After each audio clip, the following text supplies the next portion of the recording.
जालना शहरातील मुस्लिम बहुल भागात अखेर विकासाचा मार्ग मोकळा झालाय।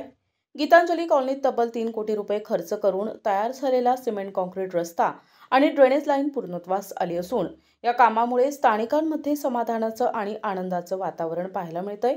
गेल्या अनेक वर्षांपासून पायाभूत सुविधांच्या प्रतीक्षेत असलेल्या या भागातील नागरिकांनी आता समाधान व्यक्त केलं असून या सगळ्या विकास कामांमागे शिवसेनेचे माजी मंत्री आणि आमदार अर्जुन खोतकर यांचा मोलाचा पुढाकार आहे।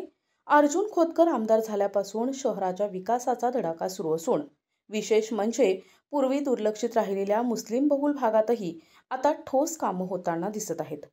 नुकतंच पूर्ण झालेले रस्ते आणि ड्रेनेजचं काम हे त्या दिशेनं एक मोठं पाऊल मानलं जाते। स्थानिकांच्या म्हणण्यानुसार अनेक वर्षांपासून रस्त्याची आणि पाणी निचरा व्यवस्थेची समस्या होती, पण आता हा प्रश्न कायमचा मिटल्यानं त्यांना मोठा दिलासा मिळालाय। शहराच्या सर्वांगीण विकासासाठी अर्जुन खोतकर यांचं हे प्रयत्नशील नेतृत्व नागरिकांच्या लक्षात येत असून यापुढील काळातही अशाच विकास कामांची अपेक्षा माजी नगरसेवक फिरोज लाला तांबोळी यांनी व्यक्त केली आहे।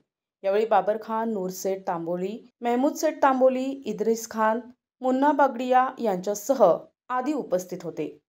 ये रोड जो है ये अपने काली रोड को जो रोड जाता ये रोड पूरा कंप्लीट है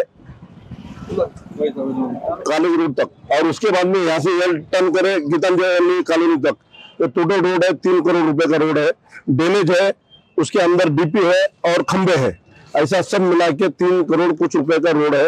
ये हमारे अर्जुन राव जी खोतकर साहब ने हमको दिए, हम उनका तहे दिल से शुक्रिया अदा करते हैं। सभी कॉलोनी की तरफ से सभी लोग यहाँ आए थे और भवन ओपनिंग करके गए। मैं उनका फिर एक बार तहे दिल से शुक्रिया अदा करता हूँ। और हमें ये रोड दिए, इसकी बहुत जरूरत थी। ये बहुत अरसे से रोड नहीं था और अभी ये रोड का काम चालू हो जाएगा 2 दिन के अंदर। NTV news Marathi, Jalna.